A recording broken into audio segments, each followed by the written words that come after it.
ঐতিহ্যের পাশাপাশি ব্যবসার প্রাণকেন্দ্র পুরান ঢাকা। পণ্য কিনতে সারা দেশ থেকে আসেন ক্রেতা। প্রতিদিন হাত বদল হয় কোটি কোটি টাকা। কেমিক্যাল সহ প্রায় ৮০০ মেট্রিক টন বিপজ্জনক পণ্য নিয়ে ঝুঁকিতে চট্টগ্রাম বন্দর। দুর্ঘটনা এড়াতে কঠোর অবস্থান, জাহাজ থেকে নামমাত্র ডেলিভারির নির্দেশনা। আজ শেষ হচ্ছে IMF প্রতিনিধি দলের ঢাকা সফর। দুপুরে কেন্দ্রীয় ব্যাংকের সংবাদ সম্মেলন, বাজার ভিত্তিক মুদ্রা বিনিময় হার ও ব্যাংক খাতে সংস্কারে জোর। লোকবল সংকটে ব্যাহত চুয়াডাঙ্গার ছাগল উন্নয়ন খামারের কার্যক্রম। প্রতিষ্ঠার পর থেকে শূন্য ভেটেরিনারি সার্জনের পদ, কমছে উৎপাদন। এবং বেইজিংয়ে শুল্কারোপের পাল্টা জবাব ওয়াশিংটনের। চীনা পণ্যে শুল্ক বাড়িয়ে 245% করার ঘোষণা ট্রাম্পের। বাণিজ্য যুদ্ধ শুরুর জন্য যুক্তরাষ্ট্রকে দুষছে চীন।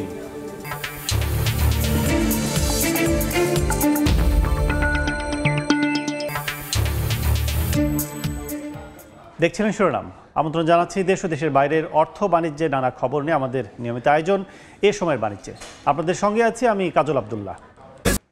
দেশের ভোগ্যপণ্য বাজারের বড় একটি অংশ নিয়ন্ত্রণ হয় পুরান ঢাকা থেকে। শত শত বছর আগে এর গোড়াপত্তন।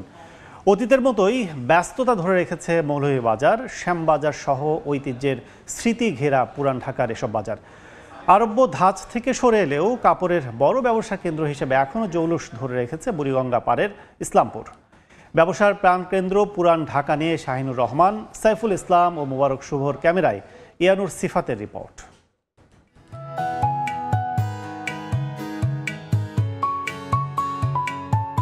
দেশের অন্যতম শীর্ষ পাইকারি ব্যবসার কেন্দ্র রাজধানী ঢাকার মৌলভীবাজার। পুরান কেন্দ্রীয় কারাগারের পাশেই এর অবস্থান।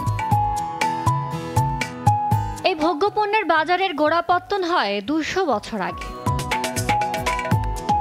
প্রতিদিন প্রায় ৫০,০০০ লোকের সমাগম হয় এখানে, আর হাত বদল হয় কয়েকশো কোটি টাকার পণ্য। সময়ের ব্যবধানে চালের ব্যবসা বাবুবাজার বাদামতলিতে, পেঁয়াজ, রসুন ও আদা শ্যামবাজারে, আর রহমতগঞ্জে সরে গেছে এখানকার ডালের ব্যবসা। তবে ভোজ্য তেল, চিনি, মশলা ও গুঁড়ো দুধের ব্যবসার জৌলুস এখনো ধরে রেখেছে ঢাকার ব্যস্ততম এই বাজার। আমি ১২ বছর বয়সে এখানে মৌলভীবাজার আসছি। তো আগে ছিল টিনের গড়নে, মৌলভীবাজারের ব্যবসা কমেনি। এই ব্যবসার লোকে জড়িত প্রায় ৫০-৬০ বছর। সর্বোপরি পুরো বাংলাদেশ। মৌলভীবাজারের পাশেই চকবাজার। মুঘল আমলে গোড়াপত্তন হওয়া চকবাজারের ইফতারি পণ্যের খ্যাতি দেশ জুড়ে। সর্বদা ব্যস্ত সময় পাড়ি দিয়ে চলা এই বাজারটি সারা দেশে পাইকারি ব্যবসায়ীদের কাছে পরিণত হয়েছে এক নির্ভরযোগ্য স্থানে। ঢাকা শহর তো বটেই, এখান থেকে দেশের বিভিন্ন অঞ্চলে চলে যায় প্রসাধনী, ইমিটেশনের গয়না, খেলনা সহ নানা পণ্য। সারা বাংলাদেশে সব জায়গায় খেলনাগুলো যায়। আগে যেমন চানার থেকে অধিকাংশ আসতো, বাংলাদেশে বড় বড় ফ্যাক্টরি হয়ে গেছে। সম্পর্ক ভালো হইলে কিছু পাড়াই নগদ, কিছু বাকি দেই।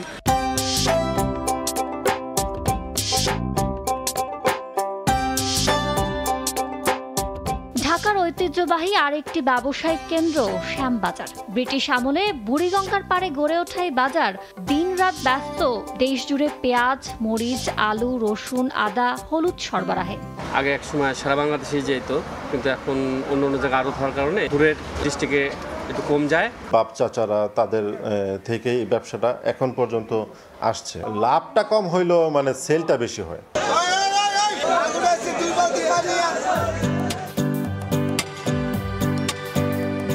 দেশি বিদেশি ফলের জন্য বিখ্যাত পুরান ঢাকার বাদামতলি ও ওয়াইজঘাট ফলের আড়ত। সারা দেশে আমদানি করা ফলের চাহিদার প্রায় সবটুকুই যোগান দেন এখানকার আড়তদাররা।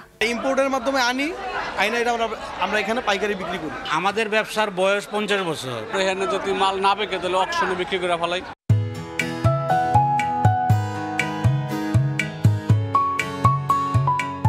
৪০০ বছরের পুরনো ঢাকায় এখনো একই আমেজ নিয়ে টিকে আছে যে কয়েকটি স্থান। এর মধ্যে অন্যতম ইসলামপুর। আরব্য ধাঁচের বাজার থেকে পরিণত হয়েছে কাপড়ের এক বিশাল ব্যবসায়িক কেন্দ্রবিন্দুতে। আমাদের ইসলামপুর থেকে সমস্ত বাংলাদেশে এগুলো পাইকারি সেল করা হয়। কেউ চেকে নেয়, কেউ নগদে নেয়। ব্যবসা যতদিন থাকবে বিশ্বাসটা এটা করতেই হবে। প্যান্ট শার্টের পিস মূলত কিনি এবং খুচরা বেশি।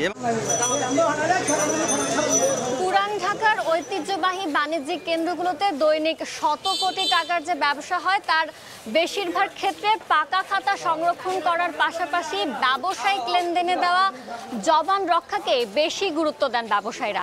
এখানের ব্যবসা প্রতিষ্ঠানগুলোতে এলেই বোঝা যায় বিশ্বাসে বাড়ে ব্যবসার পরিসর, আস্থার বন্ধনে অটুট হয় ক্রেতা বিক্রেতার সম্পর্ক। ইয়ানুর শিফাত, সময় সংবাদ, ঢাকা। দর্শক, ঐতিহ্যের ধারক পুরান ঢাকার ব্যবসা নিয়ে আলোচনার জন্য আমাদের সঙ্গে স্টুডিওতে আছেন মৌলভীবাজার ব্যবসায়ী সমিতির সভাপতি সৈয়দ মোহাম্মদ বশির উদ্দিন।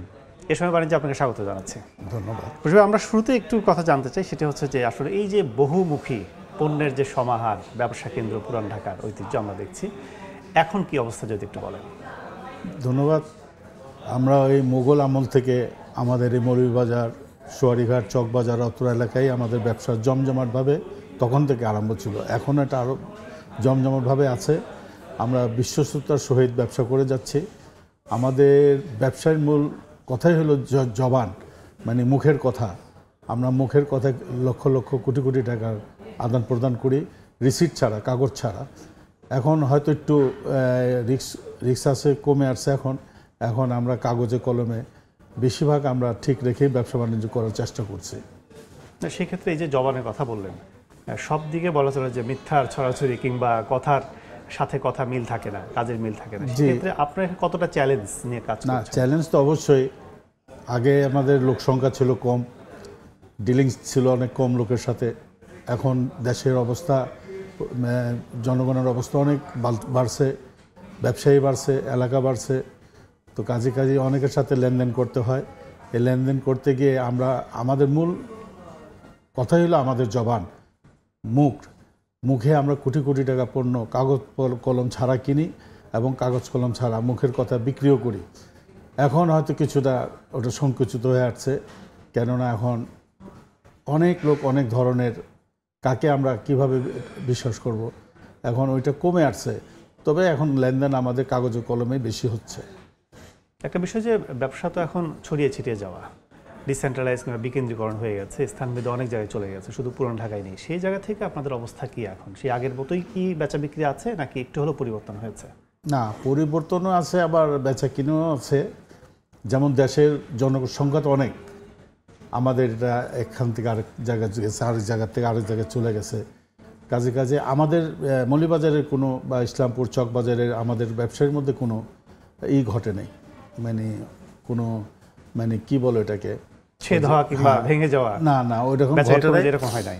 ওইভাবে আমাদের আছে, চলছে। যেহেতু জনবল সংখ্যা অনেক বেশি, তো কাজে এক জায়গাতে আরেক জায়গায় ডিভাইডেড হয়ে চলে গেছে। ব্যবসা চলছে, ব্যবসা করা হইতেছে। হয়তো কিছুটা পদ্ধতিগত কোনো ব্যাপার থাকলেও এটা আমরা সময় উপযোগী করে নেই আর কি। দীর্ঘ 15 থেকে 16 বছর একটা প্রভাব ছিল বলা চলে দেশের সব ক্ষেত্রেই, সব জায়গায়। আপনাদের মৌলভীবাজার যেহেতু পুরান ঢাকা, পুরান অঞ্চল, সেক্ষেত্রে এখানেও একটা প্রভাব ছিল আমরা যতটুকু জানি। এই পট পরিবর্তনের পরে এখন কি অবস্থা আপনাদের ব্যবসায়িক পরিবেশ? দেখেন, আমরা ব্যবসায়ীরা কিন্তু কোনো দলীয় না। আমরা কে কীভাবে কাটাইছে এতদিন, ভালো মন্দ মিলেই কাটাইছে। আমাদেরকে সবসময় সরকারের পক্ষে থাকতে হয়। সরকার যেই আসুক, আমরা সহযোগিতা সরকারকে করার চেষ্টা করি। এর মধ্যে হয়তো অনেক ভুল বুঝাবুঝি হয় যে আমরা হয়তো কোনো দলীয় লোক কিনা। না, আমরা ব্যবসায়ীরা কোনো দলীয় লোক না। আমরা সবসময় ব্যবসা করি, ব্যবসায়ী দিক দিয়ে চিন্তাভাবনা করি। আমাদের ছেলে পেলে আত্মীয় স্বজন যারা আছে, আমরা ব্যবসায়ী মাইন্ডেডের সবাই, আমরা কোনো দলীয় না। তো কাজে এখন যে অবস্থা আছে, এখন আমি আমার ওপিনিয়ন থেকে বলবো যে বেশ ভালোই আছে। অন্তত আরও কিছু সময় যাওয়া দরকার, অবশ্য আরও ভালো হবে আর কি। সেক্ষেত্রে যদি বলি যে পুরান ঢাকা যেহেতু আবাসন থেকে শুরু করে ব্যবসা সব জায়গায় একটা ঘিঞ্জি অবস্থা আছেই। এটা পুরান ঢাকার ঐতিহ্য, সৌন্দর্য সব কিছুই বলা চলে এখানে। বাট এর মধ্যে থেকেও ব্যবসায়ের যে বহুমুখী হাবগুলো তৈরি হচ্ছে আপনাদের সেখানে, এটা বাইরে যাওয়া কিংবা একটু অন্য জায়গায় শিফট করা, বিকেন্দ্রী করার, এটা দরকার আছে কিনা কি মনে করেন? যাতে দিন দিন তো আরও যানজট কিংবা এই ঘিঞ্জি পরিবেশটা বাড়ছে, সেক্ষেত্রে কি করা দরকার? এক্ষেত্রে অনেক জায়গায় শুরু জায়গা, আমাদের পুরনো ঢাকার জায়গা হলো সব শুরু জায়গা, চিপা জায়গা। এগুলোকে বড় সম্প্রসারণ না করলে আমরা গেঞ্জিটা কমাতে পারবো না। তবে আমাদের জায়গাটা বড় করার খুব দরকার। সরকারের যদি একটু এইখানে যদি একটু নজর দেয়, তাহলে আমাদের শুরু জায়গাগুলো যদি একটু বড় প্রশস্ত করে দেয়, তাহলে আমরা বিভিন্ন সময় যে হয়রানির শিকার হয়ে রাস্তা জ্যাম হয়ে যায়, আমরা আমাদের এলাকার থেকে মিটফোর্টে যাইতে আমাদের অনেক সময় লেগে যায়, এর মধ্যে রুগী রাস্তাতেই মারা যায়। এই ধরনের থেকে বাঁচতে গেলে আমাদের জায়গা বড় হতে হবে, বড় করতে হবে। এই মোগল আমলের থেকে যেভাবে আমাদের শুরু জায়গা ওইটা ওইভাবেই আছে। আমি অনুরোধ করব এই সরকারকে যাতে এদিকে একটু খেয়াল দেয়, জায়গা রাস্তাটা একটু বড় করার জন্য। এখন পণ্য হাব অনুযায়ী কিংবা সব পণ্য অনুযায়ী তো একটা সমিতি আছে আপনাদের, এই সমিতিগুলোর যারা প্রধান তাদের কিনা আপনাদের কোনো এই ব্যাপারে কোনো বৈঠক কিংবা সিদ্ধান্ত পদক্ষেপ আছে কিনা? না, আছে। আমাদের ধরেন আমাদের মৌলভীবাজার ব্যবসায়ী সমিতির আন্ডারে আমাদের পুরনো ঢাকার 45টা সমিতি আমাদের অন্তর্ভুক্ত। আমরা কোনো ব্যবসা সংক্রান্ত কোনো ব্যাপার নিয়ে বা ভ্যাট অন্যান্য আনুষঙ্গিক কোনো ব্যাপার নিয়ে যদি কোনো কথা হয়, তাহলে আমরা সবাইকে মিটিংয়ে ডাকি, আমরা একসাথে বসে সলা পরামর্শ করে আমরা সিদ্ধান্ত নিই কীভাবে কী করলে ভালো হবে। এক্ষেত্রে যদি বলেন যে এখন মানে আমাদের ব্যবসায়িক দৃষ্টিকোণ থেকে পুরান ঢাকায় যে পণ্যগুলো আসে সেটা আমদানি করা বলেন আর আমাদের নিজস্ব উৎপাদিত বলেন, কোন কোন জায়গায় সম্প্রসারণের এখন সুযোগ আছে কি মনে করেন, দীর্ঘদিনের অভিজ্ঞতা যেহেতু আপনার? জি, এখানে আমাদের এখান থেকে মাল যারা কিনে, আমরা যাদের কাছে কেনা বেচা করি, ট্রান্সপোর্টটা যদি আমরা সুযোগ সুবিধা দিতে পারি, ওই যে রাস্তার কথা বললাম, রাস্তা বড় করতে হবে, গাড়ি ট্রাক বাস না ট্রাক চলাচলের ব্যবস্থা করতে হবে। এখন আমাদের এখানে দিনের ট্রাক চলে না, এই লোকের কারণে, লোক বেশি, জায়গা ছোট, চিপা জায়গা বড় না, যার জন্য আমাদের এখানে এটা আমরা অনেক দিন ধরে এটা নিয়ে ভুগতেছি। হ্যাঁ, যে আমাদের জায়গার কারণে আমরা অনেক কষ্টতে আছি পুরান ঢাকাবাসীরা। আর মাঝে মাঝে জায়গা খোঁড়াখুড়ি করে আরও বিরক্ত সৃষ্টি করে দেয়। এই খোঁড়াখুড়ি সিস্টেম আমি অনুরোধ করব, খোঁড়াখুড়ি যেটা হয় এটা একটা প্ল্যান অনুযায়ী যদি করা হয়, যে আমি এই কয়দিন এটা খোঁড়াখুড়ি করলাম, এই কয়দিন এটা আবার ঠিক করে ফেলবো। তা না হলে যারাই খোঁড়াখুড়ি করে তারা মাসের পর মাস, বছরের পর বছর রেখে দেওয়াতে আমরা পুরো ঢাকাবাসী, পুরনো এলাকা ঢাকাবাসীরা, হয়তো আমি রেসিডেন্সিয়াল বলি আবার ব্যবসায়ী বলি, আমরা সবাই কষ্ট করি। এদিক দিয়ে একটু খেয়াল রাখলে আমার মনে হয় একটু ভালো হয়।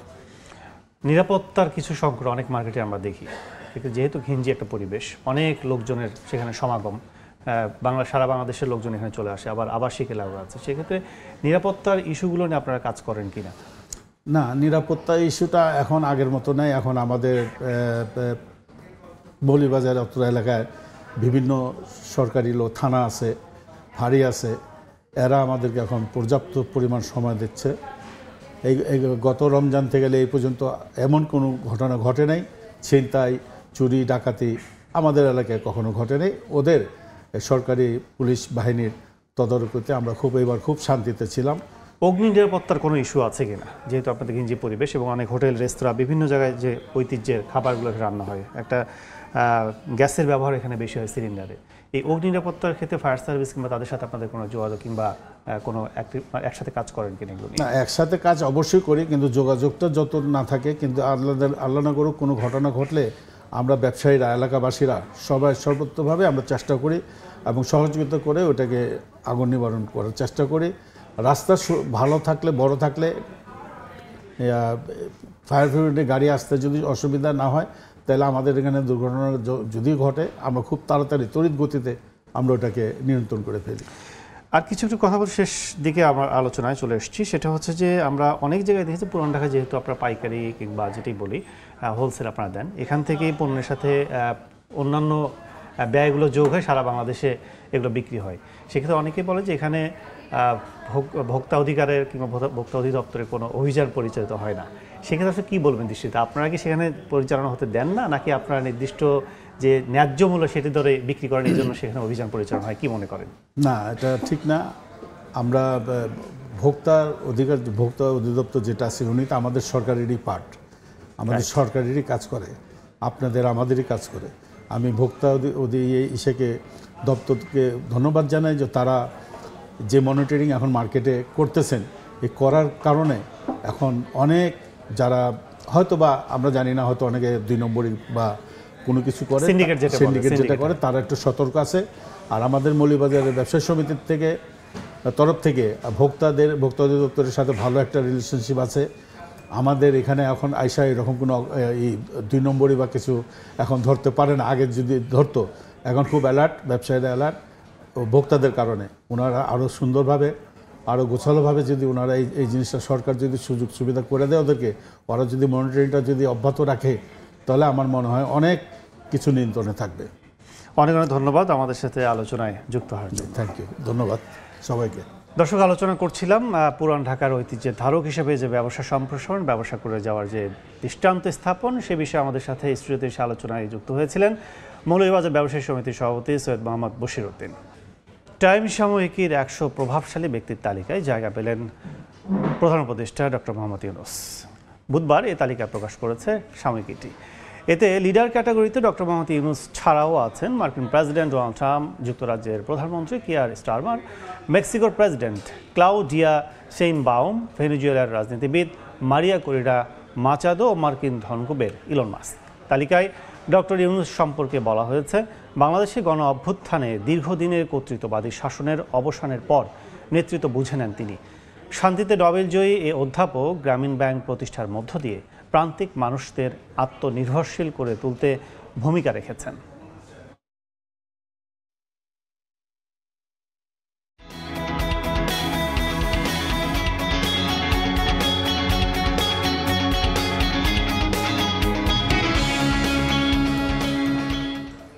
পাঁচশো মেট্রিক টন কেমিক্যাল ও 300 কন্টেনার বিপজ্জনক পণ্য নিয়ে ঝুঁকিতে চট্টগ্রাম বন্দর। আগুনের ঝুঁকি এড়াতে এবার কঠোর অবস্থানে কর্তৃপক্ষ। জাহাজ থেকে নামমাত্র ডেলিভারি নেয়ার পাশাপাশি ট্যারিফ বাড়ানো হয়েছে পণ্যে। সাগর টিভির ক্যামেরায় বিস্তারিত জানাচ্ছেন কমল দে।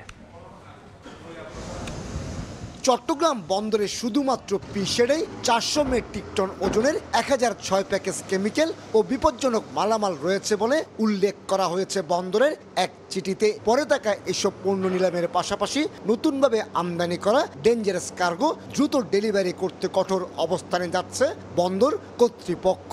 কার্গো ভেদে টাইম এমনভাবে সেট করা হয়েছে যাতে দ্রুত আপনার এখান থেকে বের হয়ে যায়, কোনো আইটেম আপনার এসে এখানে আননেসেসারি আপনার পড়ে থাকবে না। শুধুই যে পিসাইডে ডেঞ্জারাস কার্গো রয়েছে তা কিন্তু নয়, বন্দরে বিভিন্ন ইয়ার্ডে বিপজ্জনক পণ্য বোঝাই 286 টিওএস কন্টেনার রয়েছে। এটা যখন ডেস্টিনেশন করেন আমি কিন্তু না কোম্পানি থেকে যে আমার যে ড্যামারেজের টাকা সেই টাকাও পাচ্ছি না, না কেউ আমাদেরকে কোনো টাকা দিচ্ছে না, আলটিমেটলি পুরোটাই আমাদের লস। আমাদের এখানে ঝুঁকির কারণ হয়ে দাঁড়ায়, সেগুলোর ক্ষেত্রে মানে যেই বৃদ্ধি আছে সেটার থেকে হয়তো 100 to 150% বেশি।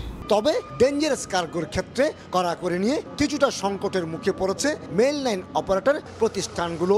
কোম্পানি কখন মালগুলো ক্লিয়ার করে নিয়ে যাবে এটা তার বিষয়, আমরা আমাদের দিক থেকে শুধুমাত্র তাদেরকে পুশ করে এক্সপিডাইট করার জন্য বলতে পারি। অবশ্য গত বছরের শেষ 2 মাসে 59 কন্টেনার বোঝাই কেমিক্যাল এবং বিপজ্জনক পণ্য ধ্বংস করেছে চট্টগ্রাম কাস্টম হাউস। আমদানি হওয়া এই ধরনের ডেঞ্জারাস কার্গো কেমিক্যাল দ্রুত খালাসের সিদ্ধান্ত জানিয়ে দিয়েছে বন্দর কর্তৃপক্ষ। চট্টগ্রাম বন্দর থেকে কমল দে, সময় সংবাদ। সুতা আমদানিতে নিষেধাজ্ঞা জারি করেছে এনবিআর, এই জন্য বেনাপোল বন্দর দিয়ে ভারত থেকে ঢুকছে না সুতাবাহী ট্রাক। বিস্তারিত জানাতে এই মুহূর্তে বন্দরে আছেন সহকর্মী আজিজুল হক, সরাসরি যাচ্ছে তার কাছে।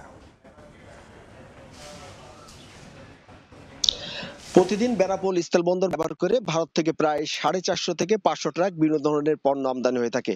এই সমস্ত আমদানি পণ্যের মধ্যে 50 থেকে 70 ট্রাক থাকে গার্মেন্ট শিল্পে ব্যবহৃত সুতা। ভারত থেকে যে সমস্ত সুতা আমদানি হয় এই সমস্ত সুতার দাম কম এবং সুতা আমদানির ক্ষেত্রে অনিয়মের সুযোগ থাকায় মূলত সড়ক পথে বেশি সুতা আমদানি হয়ে থাকে। বাংলাদেশে 519টি স্পিনিং মিল আছে, সেখানে উন্নত মানের সুতা উৎপাদন হয়ে থাকে। তারপরেও শুধুমাত্র কম দাম এবং লাভের কারণে কিন্তু আমদানিকারকরা ভারত থেকে সুতা আমদানি করছে। এর কারণে কিন্তু বাংলাদেশের যে সুতা উৎপাদনকারী যে প্রতিষ্ঠানগুলো আছে তারা কিন্তু ক্ষতির মুখে পড়ছিল। এই ক্ষতির কারণে বাংলাদেশ টেক্সটাইল মিল অ্যাসোসিয়েশন বাণিজ্য মন্ত্রণালয়কে আবেদন করে সড়ক পথে সুতা আমদানি বন্ধের দাবি জানায় এবং এই দাবির পরিপ্রেক্ষিতে সার্বিক সবকিছু বিবেচনা করে আমরা দেখতে পেয়েছি জাতীয় রাজস্ব বোর্ড এনবিআর গত মঙ্গলবারে একটি পত্র জারি করে জানিয়ে দেয় যে সড়ক পথে ভারত থেকে সুতা আমদানি বন্ধ থাকবে এবং এই নির্দেশনার পর কিন্তু বেনাপোল বন্দর দিয়ে ভারত থেকে নতুন করে কোনো সুতো আমদানি হচ্ছে না। আর শুধু আমদানি না হওয়ার কারণে কিন্তু আমরা দেখতে পেয়েছি বেনাপোল বন্দরে যে আমদানি পণ্যের পরিমাণ সেটি কিন্তু পূর্বে চেয়ে প্রায় 20% কমে গেছে। আমরা কথা বলেছি বেনাপোল স্থল বন্দর পরিচালকের সাথে, তিনি আমাদেরকে জানিয়েছেন সুতা আমদানিতে নিষেধাজ্ঞার পর ভারত থেকে কোনো নতুন করে সুতা আমদানি হচ্ছে না, তবে গতকাল সর্বশেষ 2 ট্রাক সুতা আমদানি হয়েছে, যেটি নিষেধাজ্ঞার আগে কাগজপত্র এন্ট্রি করা ছিল। তো এই ছিল বেনাপোল স্থল বন্দর থেকে সুতা আমদানিতে নিষেধাজ্ঞার পর যে সুতা আমদানি বেনাপোল বন্দর দিয়ে বন্ধ আছে তার সর্বশেষ। সুতা আমদানি নিষেধাজ্ঞা পরবর্তী অবস্থা জানতে এতক্ষণ সরাসরি ছিলাম বেনাপোল স্থলবন্দরে। দর্শক, এবার জানাবো পুঁজিবাজারের খবর। সপ্তাহের শেষ কার্যদিবসে ঢাকায় স্টক এক্সচেঞ্জ ডিএসসিতে সূচকের ঊর্ধ্বমুখী প্রবণতায় দিয়ে চলছে লেনদেন। সবশেষ বাজার পরিস্থিতি জানাতে যাচ্ছি ডিএসসির ওয়েবসাইটে। একটু যদি জানাতে চাই, সেটি হচ্ছে যে সবশেষ গতকাল যে কার্যদিবস গেছে সেটি কিন্তু বলা চলে যে সবগুলো সূচকে আমরা দেখছি নিম্নমুখী প্রবণতায়। আজকে যেটি দেখছি আমরা শুরুতে কিন্তু প্রায় 1 ঘন্টা লেনদেনের সময় অতিবাহিত হওয়ার পথে, সেই ক্ষেত্রে ঊর্ধ্বমুখী প্রবণতায় চলছে লেনদেন। এখন পর্যন্ত ডিএসসির এক্স প্রধান সূচক 5 পয়েন্ট বেড়ে অবস্থান করছে 5111 পয়েন্ট। এছাড়া 0 পয়েন্ট বেড়ে কিন্তু অবস্থান করছে 1148 পয়েন্টে ডিএসসি সরিয়া সূচক, এবং ডিএসসি 13 সূচক 3 পয়েন্ট বেড়ে অবস্থান করছে 1881 পয়েন্টে। এছাড়া 64,062টি শেয়ার হাতবদল হয়েছে, যার বাজার মূল্য দেখছি আমরা 99,77,00,000 টাকা। 187টি প্রতিষ্ঠানের শেয়ারের দর ঊর্ধ্বমুখী, 110টি নিম্নমুখী অবস্থায় রয়েছে এবং অপরিবর্তিত রয়েছে কিন্তু 28টি প্রতিষ্ঠান। এখন যদি বলি যে টপ 20 যে প্রতিষ্ঠানগুলো রয়েছে তার মধ্যে 2-1টি জানানোর চেষ্টা করি, সেটি কিন্তু প্রথমে দেখছি আমরা বীজ হ্যাচারি। প্রতিষ্ঠানটির শেয়ারের দর 98 টাকা বিক্রি হচ্ছে, সর্বোচ্চ কিন্তু আমরা দেখছি 101 টাকা 50 পয়সা এবং সর্বনিম্ন ছিল 93 টাকা। 2 নম্বর অবস্থানে রয়েছে উত্তরা ব্যাংক। প্রতিষ্ঠানটি 25 টাকা শেয়ার বিক্রি হচ্ছে, সর্বোচ্চ ছিল 25 টাকা 40 এবং সর্বনিম্ন ছিল 25 টাকা।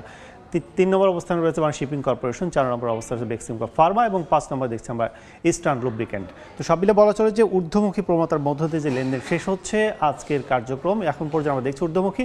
দিন শেষে বলা চলে যে ঊর্ধ্বমুখী প্রবণতা শেষ হলে পুঁজিবাজারে বিনিয়োগকারীদের আস্থা অনেকটা বাড়বে।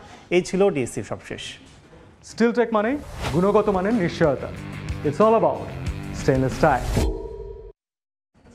দেখছেন এ সময় বাণিজ্য।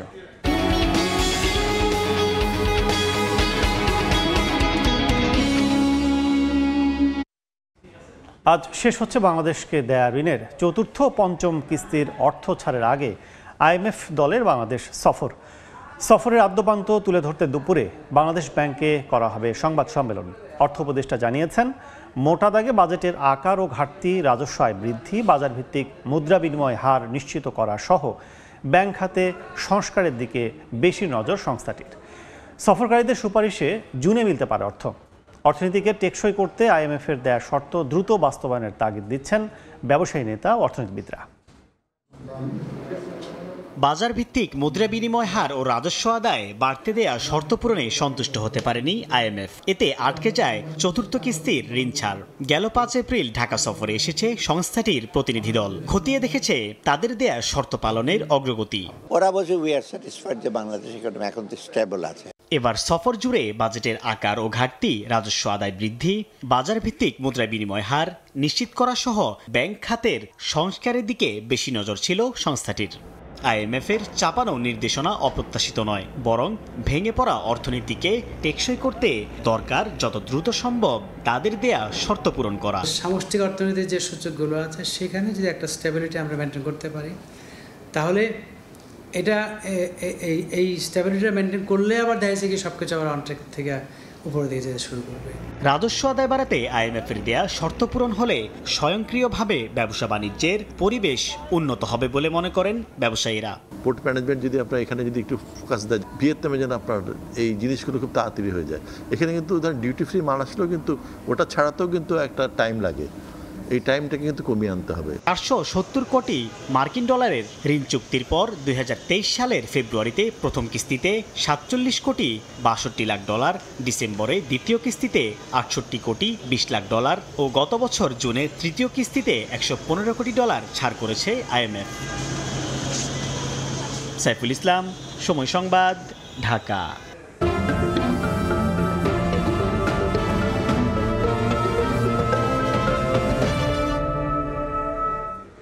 লোকবল সংকটে ব্যাহত হচ্ছে চুয়াডাঙ্গা সরকারি ছাগল উন্নয়ন খামারের কার্যক্রম। প্রতিষ্ঠার পর থেকে গুরুত্বপূর্ণ ভেটেরিনারি সার্জন পদটি শূন্য। প্রতি বছর খামারে কমছে ছাগল উৎপাদন। সংকটের কথা ঊর্ধ্বতন কর্তৃপক্ষকে জানানো হয়েছে বলে জানিয়েছেন সংশ্লিষ্ট কর্মকর্তা। 1996 সালে চুয়াডাঙ্গা শহরের পৌর কলেজ পাড়ায় 10 একর জমির উপর গড়ে ওঠে সরকারি ছাগল উন্নয়ন খামার। 225টি মা ছাগি ও 50টি পাঠা নিয়ে খামারের যাত্রা শুরু হয়। ব্ল্যাক বেঙ্গল ছাগলের জাত সংরক্ষণের উদ্দেশ্যে এই খামারটি গড়ে ওঠে, কিন্তু লোকবল সংকটের কারণে খামারটি মুখ থুবড়ে পড়েছে। খামারে 13টি পদের বিপরীতে 2 জন দায়িত্ব পালন করছেন। খামার প্রতিষ্ঠার পর থেকে শূন্য ভেটেরিনারি সার্জনের মতো গুরুত্বপূর্ণ পদটি। এখানে জনবল 6 জনের ভিতরে 2 জন আছি, তা আমাদের উপরে প্রেশার পড়ে অনেকটা। আমাদের যে ট্রেনার বা আমাদের যারা শেখাবে ভেটেরিনারি সার্জন, তারা সেই পোস্টটা এখানে খালি আছে। বর্তমানে খামারে প্রাপ্তবয়স্ক, বাড়ন্ত ও বাচ্চা পাঠা এবং ছাগি রয়েছে 388টি। খামারে দিন দিন ছাগল উৎপাদন কমছে জানান কর্মচারীরা। প্রতিষ্ঠানটির কর্মকর্তা বলছেন দ্রুত বিষয়টির সমাধান হবে। তারা এখানে যত দ্রুত সম্ভব জনবল নিয়োগের বিষয়ে প্রয়োজনীয় সিদ্ধান্ত গ্রহণ করবেন বলে আমাদেরকে আশ্বস্ত করেছেন। 2023-24 অর্থ বছরে খামারে 510টি ছোট বড় পাঠা ও ছাগি ছিল। সময় সংবাদ, চুয়াডাঙ্গা।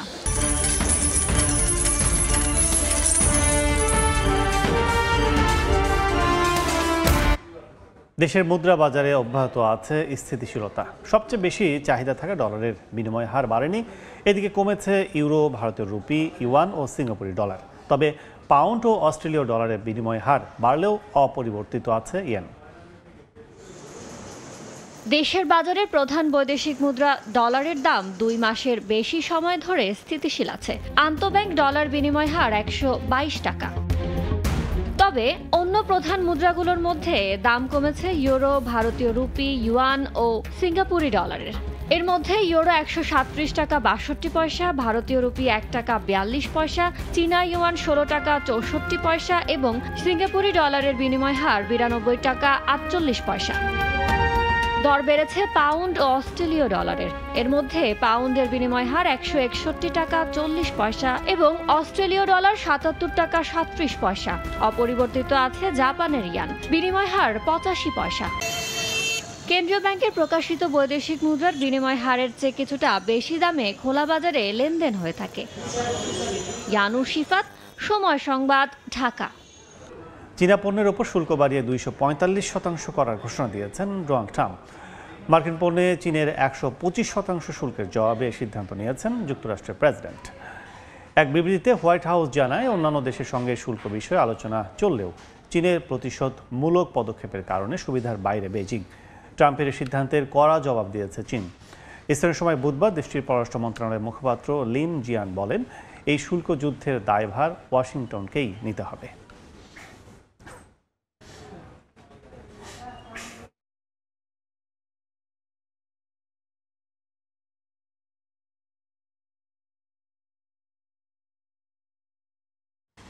এই পর্যায়ে শীর্ষ সংবাদগুলো জানিয়ে দিচ্ছে আরেকবার।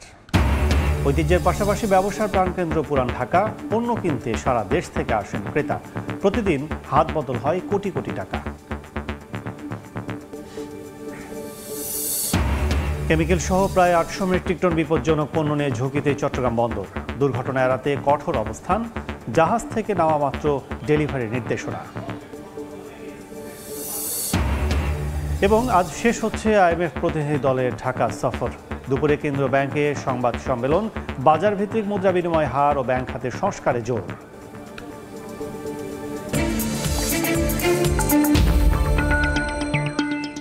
এই ছিল এই সময় বাণিজ্যে। সঙ্গে থাকুন সময়।